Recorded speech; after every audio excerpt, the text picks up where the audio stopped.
There are some apartment complexes housing East Texas college students that are notorious for high crime rates. Tyler police are called to two complexes in particular hundreds of times a year, literally hundreds of times.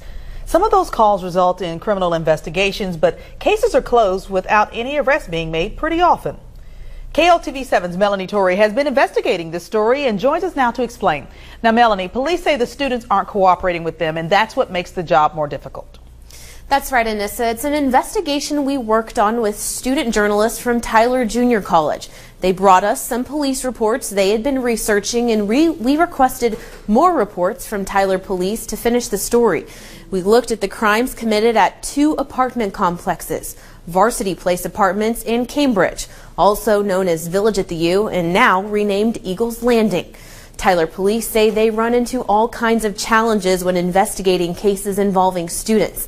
They say sometimes students give them fake phone numbers, don't show up for meetings, or just stop returning their calls. Therefore, the cases are closed. But those same students tell us they're more cooperative than police reports show. Tyler is a college town, whether you realize it or not. With students coming and going every couple of years, the southeast side of the city is a revolving door. And what those students leave behind at the apartments they call home are crime stats unrivaled by any other apartment complex in the city. I don't really feel safe at night, and I work nights, and so when I come home, there's like parties going on, and I get harassed if I'm like walking to my apartment and someone's on the balcony and they see me, and I've been asked for like drugs before. It's more than loud noise and parties. Stacks of police reports paint a picture of frequent burglaries, thefts, and assaults. On those reports, again and again, are the words exceptionally cleared, meaning nothing came of the case and the investigation was closed. We have cases coming into our investigators every single day. So they just keep piling up. And so these cases that they're investigating, if you're the victim and you make no attempt to contact me to continue the investigation, then I've got to move on. In the reports we studied, there was a common trend among these exceptionally cleared cases. Students did not call police back. They stood up investigators at appointments. Victims did not want to press charges. So we set out to ask these students why they bothered to call the police and file reports if they weren't going to follow through with their claims. And that's how we met Haley Hall, the victim of a residential burglary in 2012.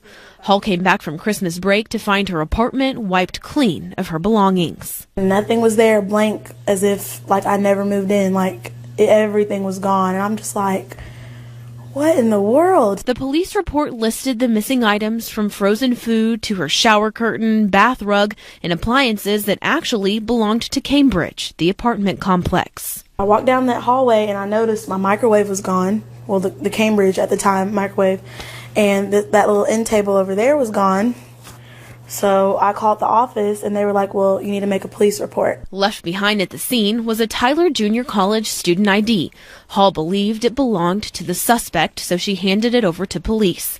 But she says 2 days later, an investigator called to tell her some bad news. And even though the stuff was stolen, we can't just, barge into their apartment and look for your stuff and see if it's there. And, so really all it is really your word against theirs. There's nothing we can do. So I'm like, okay, well, that sucks. But the case wasn't closed because of lack of evidence. The report stated Hall did not provide police with the information they needed to continue their investigation. We read that report to her. And then I advised Hall that I needed this information within 10 days. Yeah, that last sentence, I do not remember him saying at all. Totally made up. This is the first time you heard about a 10-day deadline? Yes, is when you told me on the phone. Because then the next page says, so this is 10 days later, I have yet to hear from Hall in reference to this case. This case will be cleared by exception. I was waiting to hear from him. Hall says she never would have stopped pursuing the case if she wasn't under the impression it was over. Based on the conversation we had on that phone, it seemed like all ends right there. Pretty much nothing else we can do, so that's why I let it go. You were under the impression that they told you exactly. It was over. So I dropped it. Take a look at this theft investigation from November 2012. The victim reported his Nikon camera stolen. Police found the camera at a local pawn shop and were able to identify the seller. 6 days later, the case was cleared by exception because the victim never said he wanted to pursue charges. But the victim has a different story. In an email, he tells us police just left a message on the suspect's phone. After that, they did no further investigation.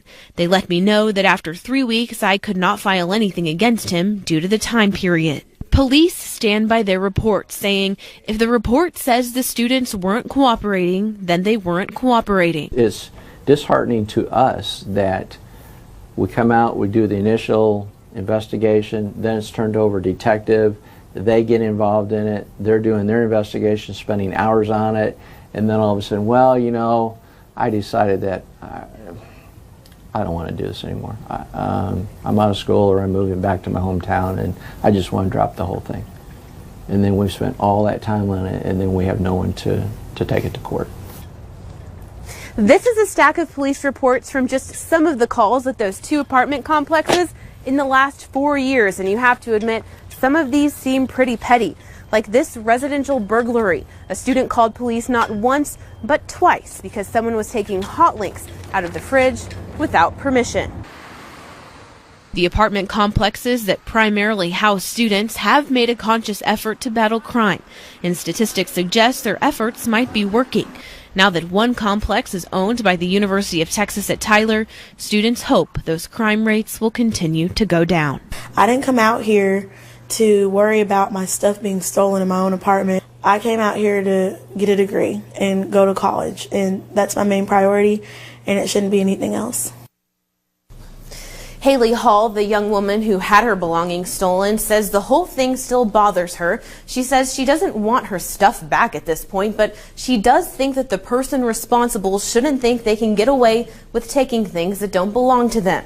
Tyler police say all of their case records and reports are accurate because they go above and beyond to make sure they're doing things by the book. The police department says there are only 21 law enforcement agencies in the entire state that are accredited by CALEA, and TPD is one of them. CALEA is a national organization that examines law enforcement organizations and awards them for high standards. Thank you, Melanie. We appreciate that. The student journalists at Tyler Junior College are writing up their own report from this investigation. Their story will be published on Monday, May 12th. If you want to check that out, you will be able to find it at mytjcnews.com.